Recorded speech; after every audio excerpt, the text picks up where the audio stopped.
I could look at someone, say my price, and if they walked away, I was okay with that. So you want to charge more for your tattoos, but you don't know where to start or how to do it. I got you. Tattoo prices can range based on multiple factors: location, demographic, style, and that's just to name a few. I can honestly name a million factors that go into an equation of how things can affect pricing, but today I'm just going to break it down into these 3 things that I discovered that work good for me, and I was able to scale my pricing: quality, service, and style. Tattooing is art, and art is subjective. So objectively, you can charge whatever you want, right? Well, kind of. The bottom line is this. I need to sit up for this. If you want to up your prices, you need to be able to justify it and back it up. Usually your price is based on either your skill level, speed, experience, or you're just one of those people who just throw out a price and see if it sticks. Don't be that guy or girl. I don't know. Just don't be that person. I know some artists who are slow and take 12 sessions on a sleeve.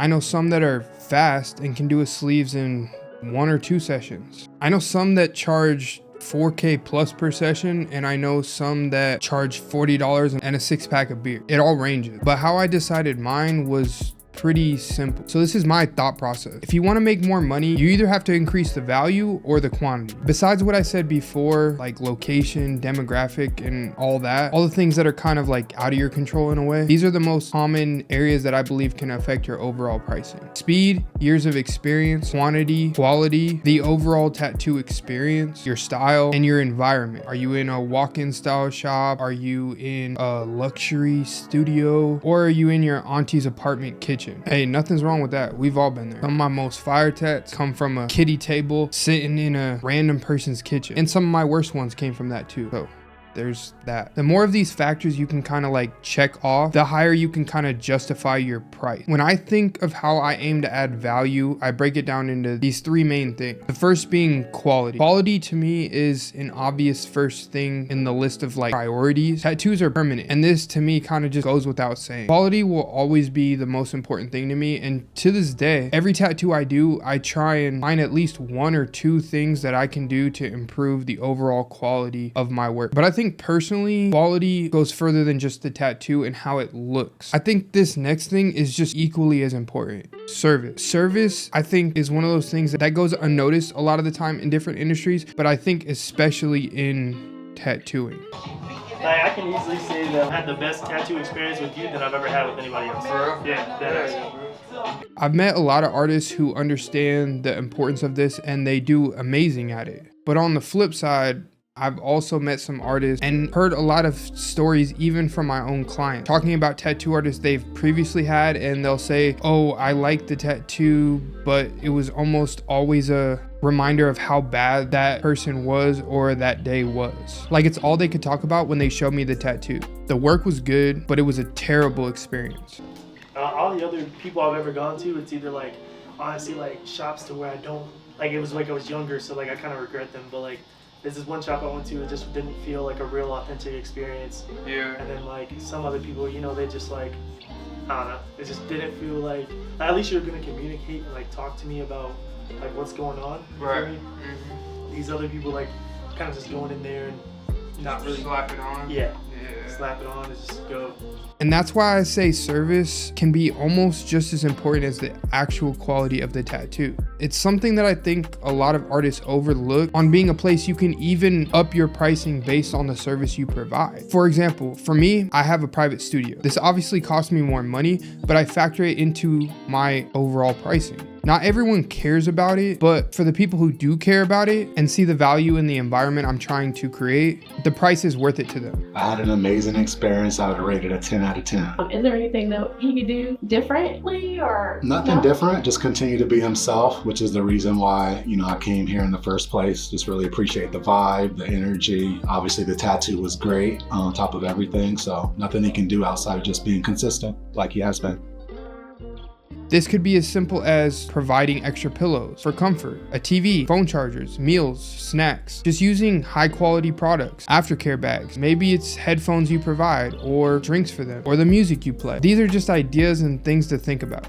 There's a difference between luxury hotels and motels. Obviously, it's the location and like what you get for the money, but I think a lot of it has to do with the overall service as well. Like when you go to this 5-star luxury hotel, like I said, obviously you're paying more for whatever, it's a beachfront hotel or they have this or private restaurants and all this stuff. But I think at the core of it too, a lot of these businesses know, like they train their employees to have really good service and put in systematic things that have guests enjoy things, whether it's champagne at the door, they greet you and say, hello, sir, ma'am, whatever it is. Like this all might kind of sound stupid, but I really do think that things like this matter. If you go to a Yelp review page on like a restaurant, let's say, and you see all these reviews that say, oh, the meal was amazing, the food is great, but the service was terrible. They took so long, they didn't say hi to me, they were really rude. Even though the actual thing that they are providing as a business, which is like meals and food, kind of gets washed away by the lack of service. But on the flip side,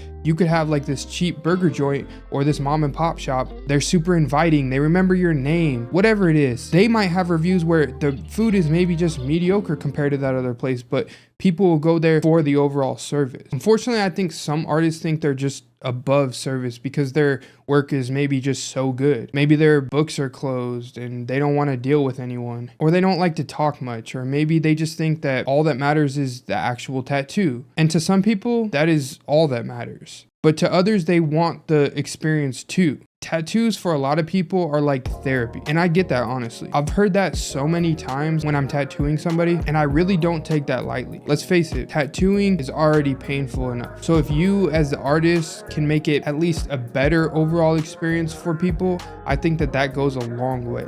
And now the last one of the 3 factors that allowed me to be able to scale my pricing is style. Style is super important in determining how you're able to price your tattoos. And this is not to put down any other style or compare mine to yours or anything like that. Just relax. I don't want no smoke. Let's just be friends, all right? Just hear me out. Your style should reflect you. So if the style you do isn't the most trendy or popular, it doesn't matter as long as you enjoy doing it. But I do think style is important in determining your pricing, because the more unique of a style you have, or the more unique style that you do, usually because it's less common, you can usually determine more of the price you feel like it's worth. You're kind of setting the industry standard in a way, but it's not always the case. For me, I do large scale black and gray realism. This is a very popular style, and a lot of artists do it all over the world. But for me, I still try and build a niche inside of this style by doing more unique pieces, one-of-one designs, how I shade it, contrast. You get the point. Now, it's not always the case. Some people I do just want a lion with crosses and a rose and a clock. That's cool. I'm down with that. But I at least try and get people to do it that's maybe a little different. And even though that's not considered a style per se, how I try and market it and advertise myself is by making it known that that's how I try and do things. I know when you had came in originally, you kind of had a different idea of what you wanted, and then we kind of brainstormed on things and made something else. Like, how did talk about that process, and did you like that? Did I meet your needs and everything like that? Yeah, I really was. I was taken back by your ideas of how I visualized something, and you brought it to a different light for me. And then as we started putting the process together, it really changed my perception of how it was going to look. And my idea from what I visualized it compared to how you drew it up for me and put it in, I couldn't even describe the difference between the two. So it's a different animal, you know. Go to a real artist and then get a real change of perspective of how you really perceive things. And so far, I believe that it's worked. Pretty much every person that comes to me to get tattooed already has an understanding that I like to have creative freedom with the pieces and design. They'll usually say, this is my idea, but just put your spin on it. And to me, like I said, it's not considered a style, but it's something that I feel adds to my overall pricing structure as well. From before I even started tattooing, like almost 3 years ago now, or over 3 years ago, I knew I wanted these 3 things to kind of be my strength. And I've always told myself that I want to tattoo how I would want to be tattooed, and I've always tried to stick to that since day one.